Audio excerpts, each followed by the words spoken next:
Welcome to Think Big with Dan and Qasim. Join hosts Dan Melnick and Qasim Masood as they explore big ideas, limitless possibilities, and engage with visionaries, entrepreneurs, and thought leaders who dare to dream big, get inspired, motivated, and find practical tips for personal growth. Think big, dream bigger, and ignite your potential. All right. Welcome back, everybody. Our guest today, Naushad Parpia. Naushad, please tell us where you are in the world, where you're calling in from, and what you do for a living. I am calling in from New York City, and I am the CEO of Earthside Farms. Awesome. Likewise, I'm actually in the Upper East Side. I don't know what part of the city you're in, but that's awesome. So, yeah, so as far as Earthside Farm is concerned, can you tell me a little bit about your background? I mean, what got you interested in getting into this kind of CPG space generally and, wanting to start your own business, but also, what you're doing with this brand specifically? Yeah, absolutely. So still an entrepreneur. I was an entrepreneur since I can remember from a very young age. First company I started was like age of 14 in the e-commerce space. But long story short, I moved to New York in 2013 and started a tech consulting company in 2014. Grew that ran that for about 6-7 years, and then hired a CEO to take my spot because I wanted to move on to something else. As any entrepreneur does, we like to work on many different things. And I always wanted to get into the food space. And the reason why is I really want to focus on brands and companies that have a long-term view. And no matter what the economy booms and busts, I wanted to really think about starting companies that could kind of outlast the booms and busts. Like I know professional services was one of them, and that was my last company. And I know food is also has a longevity view to it. I mean, if you look at some of the brands that are around, some brands are there for more than 100 years. No matter what happens, people need to eat and drink. No matter what AI does in the future, people still need to eat and drink. So that really got me interested in getting into the food space. So I thought about, what should I think about starting next, and how do I get into the food space? So I started doing some research, and then I found the company Keto Farms. And basically it was ran by two founders, and I think they were going through some, they're having some trouble with themselves, and were looking to sell the brand. And I looked at the brand, and I was like, wow, this is really some really good products. So I ended up buying the company from them, and they had a couple of products in there. They had some cheese mixes and candied nuts, all focused on being like very keto friendly. After the acquisition, we rebranded the company to Earthside Farms to not be pegged to the word keto, because we Right. want to expand more than that. So, and then we also discontinued and sunsetted a lot of the products they had so we could focus. So we just focused on candied nuts. And I think there were 2 flavors that came with the brand, and now we have about 6 flavors, candy nut flavors. So that's the evolution of me, and I probably give you a lot more information than you asked for. No, that's why I definitely appreciate the insights. It's always so interesting to hear, especially in CPG. Is a lot of the people that come on the podcast are in packaged goods, foods, drink, iced teas and things like that. And the backstory is always really interesting because a lot of times they either come from. I feel like a lot of people that start CPG brands like you have. I mean, it's usually from without. I've yet to have somebody on the podcast who's on like their third CPG brand. It's usually like I came from SaaS. I've worked in the SaaS career for the last 15 years, or and then got into this, or some kind of family backstory with like my husband like loved these things I used to make, and then I had a bunch of people try it, and now I'm in 3,000 Walmarts. Like, so their backstories are always really interesting. So I definitely appreciate the insights. And so yeah, tell me, I'm curious which I'm looking at this actually all the flavors on the website right now. Can you tell me which ones actually came when you purchased the company, and which ones are the new ones out of these 6? Yeah, so the butter toffee peanuts and maple cinnamon cons came with the brand, and I learned how they were made. And so the other full flavors that we have, blueberry vanilla cashews, banana bread walnut, coconut caramel cashews, and orange ginger almonds, I made in my New York City apartment, testing out different flavors. And mind you not, I don't cook that much. So getting me into the kitchen cooking, and not having any experience in cooking, I just experimented. I just thought about flavors that would sound interesting, and I ordered all the ingredients to test it out in my kitchen. And I went through like probably 100, 200 different types of for example, I thought about doing pumpkin spice cashews because I was like, well, that'd be like cool, kind of go on the trend and launch it in like September, October when like Starbucks is just like launching their pumpkin spice. It just didn't taste that good. The concept sounded much better than the actual taste, and I just didn't feel comfortable selling it because I wouldn't buy it myself. So it went through a lot of trial and error to come up with the right flavors that were delicious. So yeah, and the great thing about the what I try to do is like all of our products are no added sugar and they're vegan. So we also sunsetted a lot of products. For example, when I brought the brand that were not vegan because they're cheese mixes. So we replaced butter with coconut oil just to make it vegan as well, and without impacting the flavor. Actually, I think it enhanced the flavor, to be honest. And another thing that I made sure, like for the banana bread walnut, the blueberry vanilla cashew, we use the actual fruits on top of the nut, so they're made with real fruits too. Yeah, see, So that's very unique. I've yet to see something like that, and I guess I'm just curious too. There was things like this. I know you mentioned. I don't know if you mentioned Starbucks just because like they obviously have the biggest like pumpkin spice kick every year, or if you thinking more like partnership wise, like maybe getting in some Starbucks. But on that side of things, I'm just curious. What do you kind of find is your biggest revenue channel with this brand so far? Are you doing mostly wholesale? Do you do a lot of sales online, or are you on Amazon or anything like that? What kind of channels are you utilizing for selling this at this point? yeah, so last year we were mostly D2C, Amazon, our website, some wholesale, like subscription boxes, for example.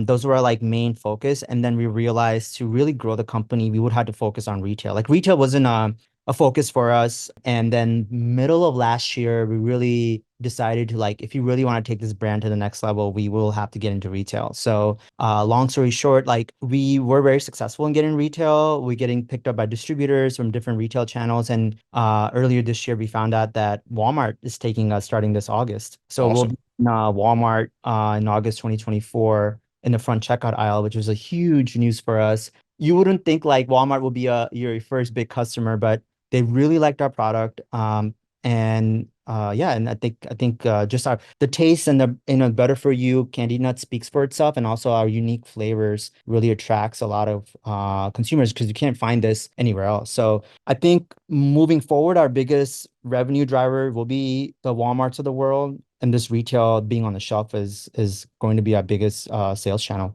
Yeah, no, that's huge, and obviously, you love doing direct to consumer, right? Because you always get that direct customer interaction and feedback is obviously invaluable, but you can't avoid wholesale forever.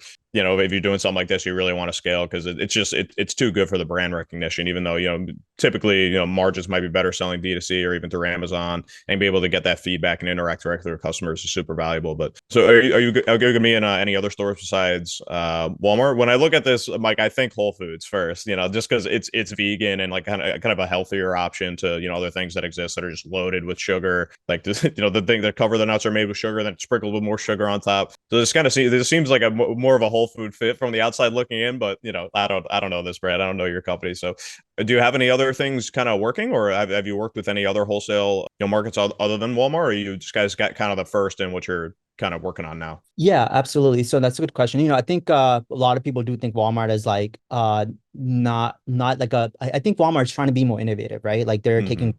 bets on ours for a reason because they're seeing consumers being attracted, and they're seeing the growth of Whole Foods as well because people are paying more attention to what they eat and looking at the ingredients fact panel. So I think Walmart is taking a chance on a company like ours, saying like, hey, we see a trend and people are actually caring about not eating a lot of sugar and being healthier. So people underestimate Walmart sometimes. And I think Walmart, if you go into Walmart stores now versus like back in the day, you'll see more brands like ours in their shelves. And for a reason, people are demanding it because because they were losing business to Whole Foods. So, but our focus, yeah, like we are a good target for the Whole Foods of the world, the Sprouts of the world, and we are going to pursue them. And hopefully, being in Walmart will get us more recognition. I think, don't quote me on this, but I believe like 100 million people go through the front checkout aisle of Walmart every week. So you're looking at like, 400 million people going through the Walmart checkout aisle. So that'll be huge exposure for us and get our brand on retail mass channel sales. So and recognition in general. So hopefully the Whole Foods of the world will recognize us and take us in as well. So fingers crossed you might see us in Whole Foods soon. So Yeah, hopefully. that's awesome. That's awesome, man. So I guess since you kind of had done this, since you've been working with Walmart, getting more into the wholesale and retail side of things, what would you say is kind of breakdown between how much revenue you're doing? You don't say specific numbers, but I'm just curious, kind of like the percentage breakdown of like how much your revenue is coming from your retail and wholesale deals versus how much you're still doing D2C through your Amazon and your website. I would say it's right now it's 50-50, but I think as Hmm. we go into this year, next year, I think it'll be like 80-20, 80 being retail and 20 being online DC. And I think it's just because there'll be so many stores, it'll be hard to compete D2C. But like even now, every time I get I get an email every time there's an order coming through our online website, just like brighten up my day, right? It's like, oh my God, like someone's ordering from our website. It's still such a good feeling. So hopefully we'll continue focusing on D2C and driving that sales, but I think there will be a shift on retail versus online sales for sure. I think For that's for sure. every brand in the CPG space probably. I don't recall like a single very big successful CPG brand that's like, not getting most of their revenue from like retail. Yeah, it's really interesting because so many of the brands that are the CEOs of brands that come on the podcast or even that I just speak to, a lot of them started in, 2017, 2018 time, got super big into wholesale, almost exclusively wholesale, working with, the Walmarts and Sprouts and, chain stores like that. And then, COVID hit obviously, and people I think realize like it's not as reliable as of a source of revenue as it was for almost all of time. I mean, when's the last time something like this happened? So I think a lot of folks seem to be definitely more kind of taking an omni-channel approach like you are, where yes, we're going to continue to nurture our, direct to consumer with our Amazon and our website, but also obviously not going to say no to a retail deal that makes sense as well.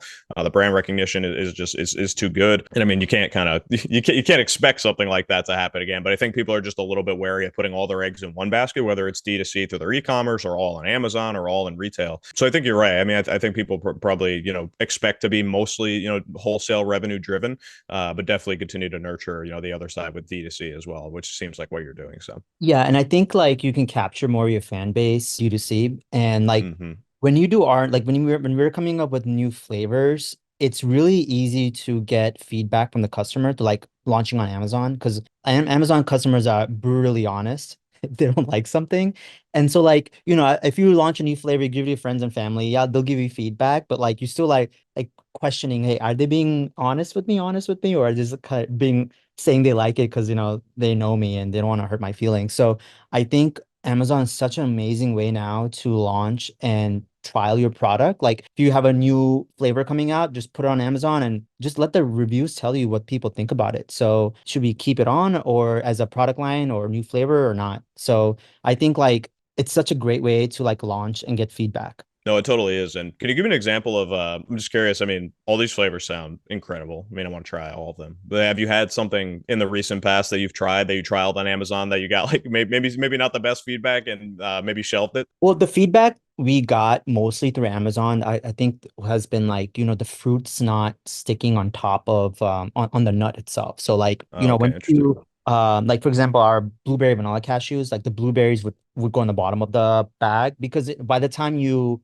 make the product, you put it in the packaging, you ship it, there's a lot of, it's being pushed around a lot, right? Like it's Hmm. pushing around a lot. So we had to reformulate a new way and look at like how can we make the blueberries stick to the cashews. So that was like a great feedback that we got. It's like, hey, I'm opening the bag.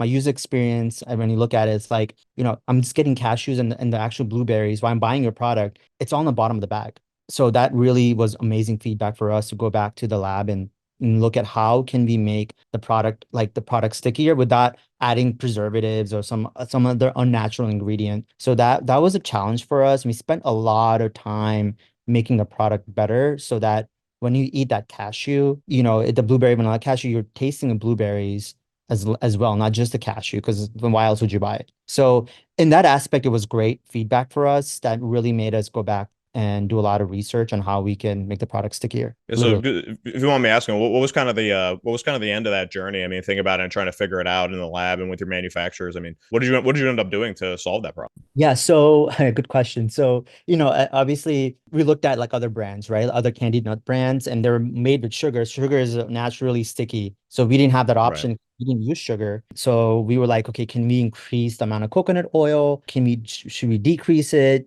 We added other ingredients. But long story short, we found this a natural, it's called gum arabic. It's a natural like emulsifier, but it's basically it makes your product it gives us stickiness, but it's all natural. It's just Right. and we didn't want to add anything that didn't. So we went through a lot of ingredients and found gum arabic to be the biggest and the best ingredient to make blueberry stick to the cashew without like putting anything that's bad for you in the product itself. And it's like very, very, very little amount that you need, like such a minute amount, but the ingredient is very sticky. So that just helped the product become lot stickier. But get to that level, it took us like hundreds of trial and error, like, and just like really frustrating. It's like, we couldn't use sugar. If we just added sugar, it would have made life so much easier. But that's against our brand. And that was like one of our calls to like not use sugar.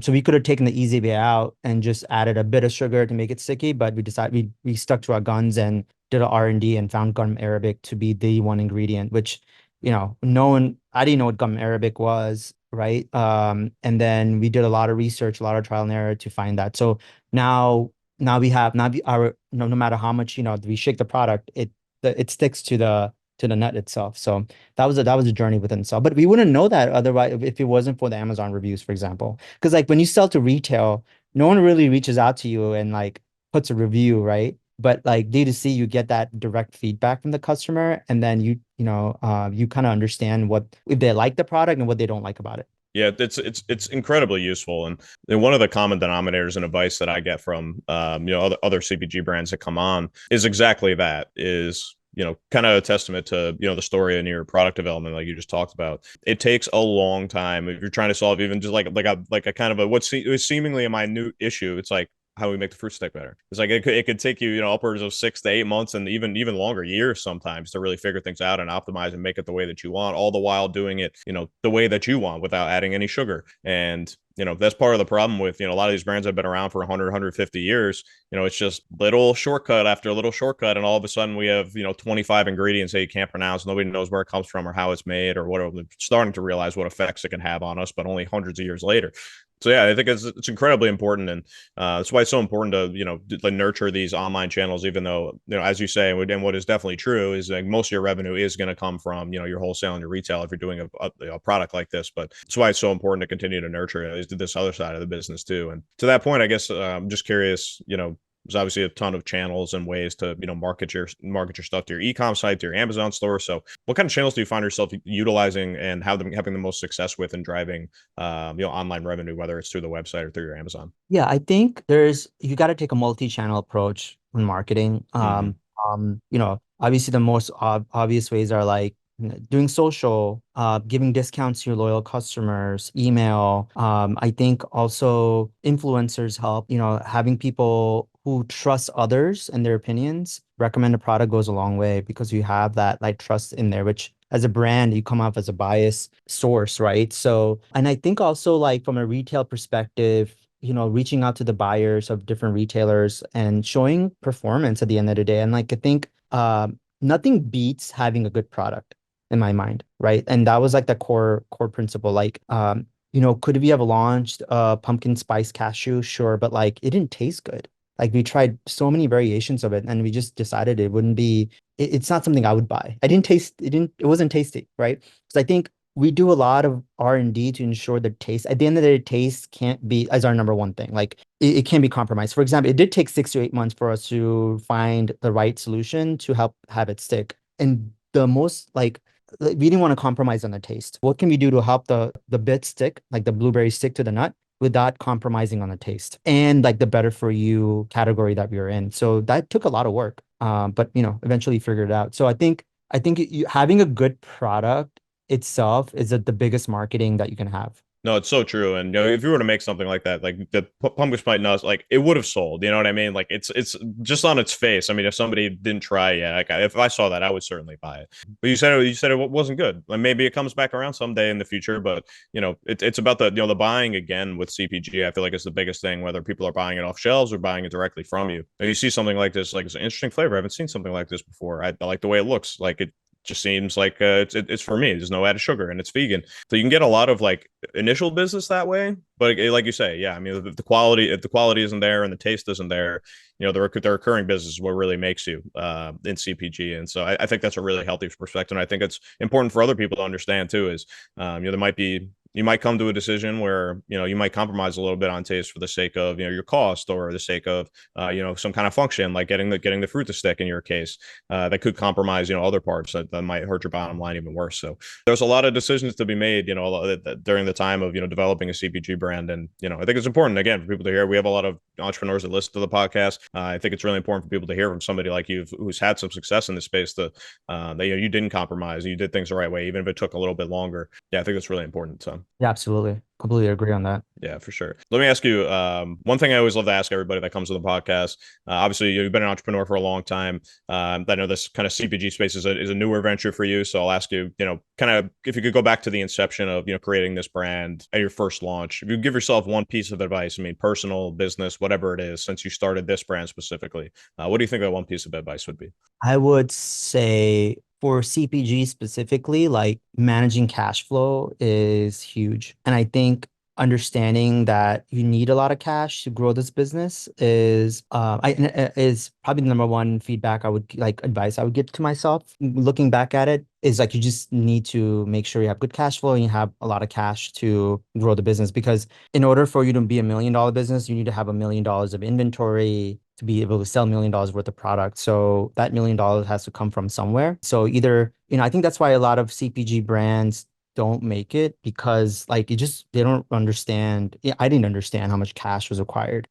So either when you start a new CPG brand, make sure you have a lot of cash available, or have a source of cash available to help you support the growth. Otherwise, you're just not going to grow. And unless you just don't want to grow, but like that would be my number one advice I would give myself. Yeah, no, it's fair enough, and I'll say, a lot of answers to that question that I get are usually about funding. So it's either, wish I secured more funding at first, wish I knew how much it was going to cost. So I think it's very, yeah, that resonates for pretty well with, what I hear from other CPG brands as well. And it's true, because I think a lot of what people don't realize in the space too is, the roadmap of your product development. Sometimes it's 2, 3, 4 years. I mean, you need to get a lot of feedback from people you don't know, but like you mentioned before, not just like your family, because they're always going to be a little bit biased. Even if you have, you're really brutally honest uncle, you might still be, you might still be trying to be helpful and not necessarily just like raw feedback, right? So that answer to the question, I would say, and the other is, be prepared for how long it really takes to, like get this thing off the ground, because